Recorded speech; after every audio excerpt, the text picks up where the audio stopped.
안녕하세요, 여러분. 오늘은 정말 특별한 이야기를 가지고 왔습니다. 바로 국제 결혼에 대한 이야기인데요. 특히 자녀가 외국인과 결혼한다고 했을 때 부모님들은 어떤 마음일까요? 그리고 실제로 외국인 며느리를 맞이한 후에는 어떤 변화들이 있었을까요?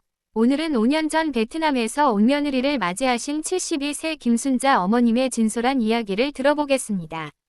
처음엔 반대하셨다가 지금은 딸보다 더 예쁜 내 며느리 라고 말씀하시는 어머님의 변화 과정 궁금하지 않으세요?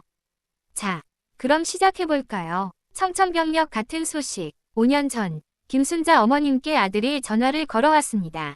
엄마, 나 결혼하려고. 어머, 우리 아들 누구야? 어느 집 딸이야? 뭐 하는 집이고 그게 베트남 사람이야. 어머님은 그 순간을 이렇게 회상하셨습니다. 솔직히 말씀드리면 머리가 하얘지더라고요. 베트남이라는 말을 듣는 순간 온갖 생각이 다 들었어요. 말이 통할까? 우리 문화를 이해할까? 제사는 어떻게 하지? 주변에서 뭐라고 할까? 그날 밤 한숨도 못 잤어요. 남편한테 우리가 뭘 잘못했나 하면서 울기도 했고요. 어머님의 걱정은 구체적이었습니다. 첫째, 언어 문제. 며느리가 한국말을 못하면 어떡하지? 둘째, 음식. 매일 쌀국수만 먹는 건 아니겠지.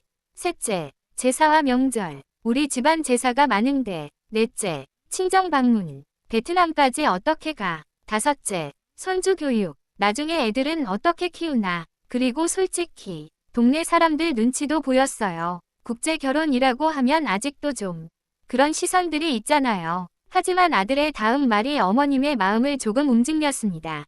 엄마, 투이는 정말 좋은 사람이야. 우리 한국 여자들보다 더 한국적이고 효심도 깊어. 꼭 한번 만나만 봐줘. 그래도 안 되면 그때 생각하자. 첫 만남의 긴장감. 드디어 첫 만남의 날. 서울의 한 카페에서 어머님은 예비 며느리 투이 씨를 처음 만났습니다. 가는 내내 가슴이 두근두근했어요. 어떻게 생겼을까? 말은 어떻게 하지? 하면서요. 그런데 문을 열고 들어서는데 조그맣고 예쁜 아가씨가 두 손 모아서 90도로 인사를 하는 거예요. 어머님, 안녕하세요. 저는 투이입니다. 만나서 정말 반갑습니다. 한국말을 또박또박 하더라고요. 발음은 좀 서툴렀지만 그게 또 얼마나 귀여운지. 첫인상은 생각보다 좋았습니다. 하지만 어머님은 여전히 경계를 늦추지 않으셨죠. 그래도 검증을 해야 한다고 생각했어요. 그래서 일부러 어려운 질문들을 했죠.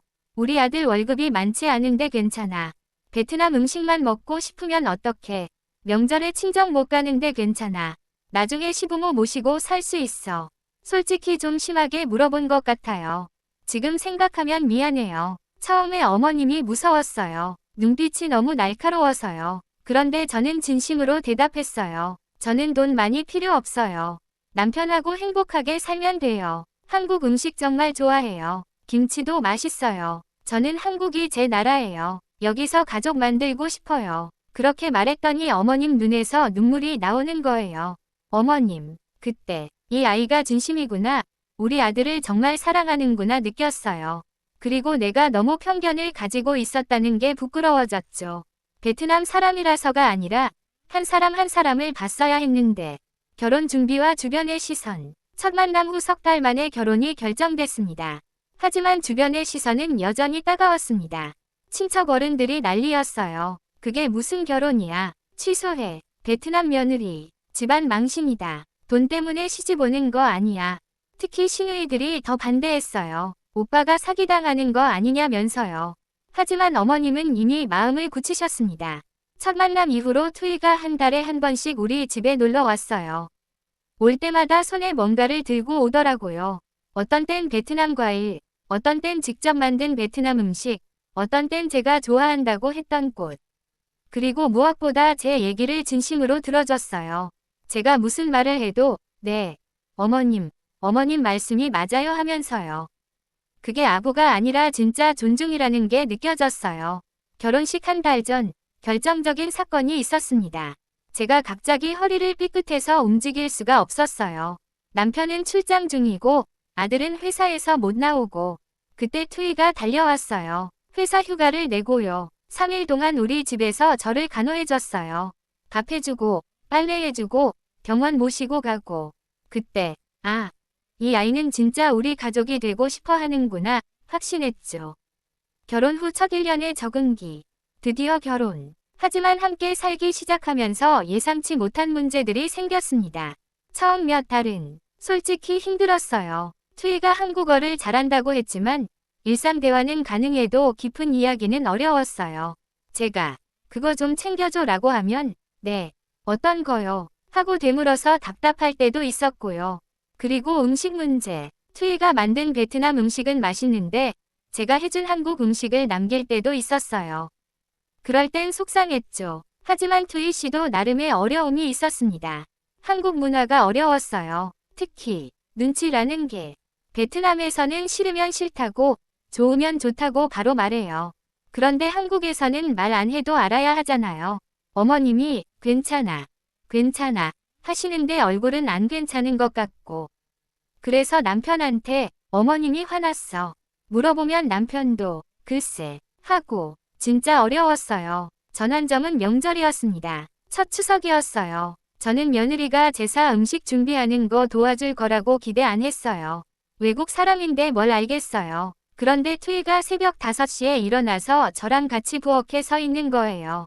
어머님, 저 뭐 도와드릴까요?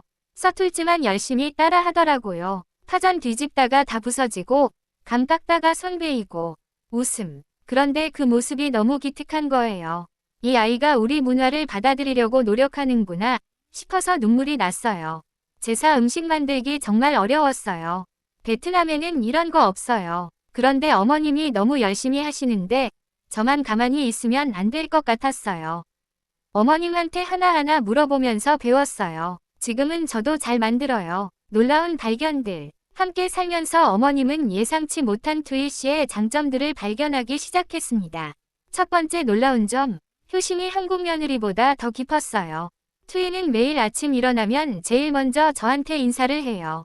어머님, 안녕히 주무셨어요. 제가 아프거나 힘들어 보이면 무조건 제 편이에요.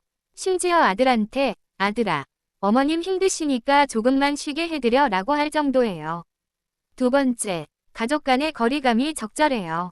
한국 며느리들은 시어머니가 너무 가까우면 부담스러워 하잖아요. 그런데 투이는 달라요. 제가 이거 어때? 물어보면 솔직하게 좋아요 또는 저는 이게 더 좋은 것 같아요 하고 말해요.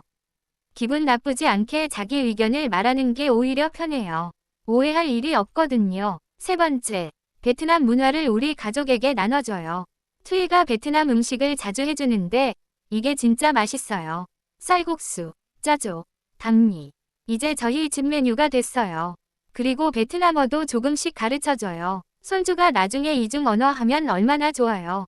네 번째, 젊은 감각이 우리 집안에 활력을 줘요. 투이가 스마트폰 사용법도 가르쳐주고 SNS도 알려주고 덕분에 저도 유튜브 보고 카톡 이모티콘도 써요. 주변 친구들이 요즘 부쩍 젊어 보인다고 해요.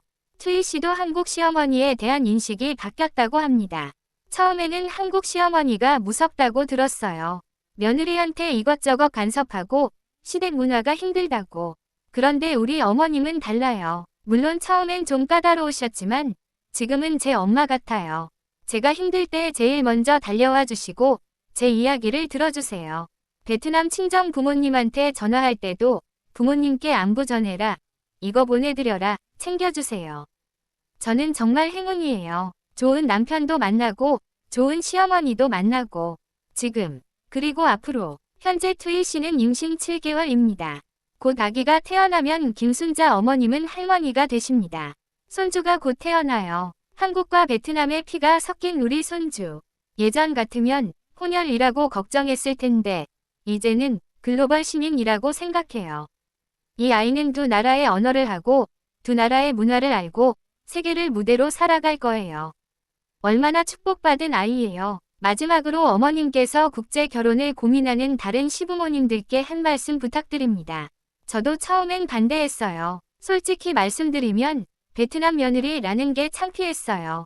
하지만 지금은 누구한테든 자랑하고 싶어요. 우리 며느리 베트남에서 왔어요. 정말 착하고 예뻐요. 며느리의 국적이 중요한 게 아니에요. 우리 아이를 진심으로 사랑하는지, 우리 가족을 존중하는지, 그게 중요한 거예요. 베트남이든 필리핀이든 어느 나라든 사람을 보세요. 그 사람의 마음을 보세요. 그리고 한 가지 더 말씀드리고 싶은 건 우리가 먼저 마음을 열어야 한다는 거예요. 외국 며느리는 모든 걸 포기하고 한국에 온 거예요. 가족도, 친구도. 그러니 우리가 며느리의 가족이 되고 친구가 돼 주어야지요.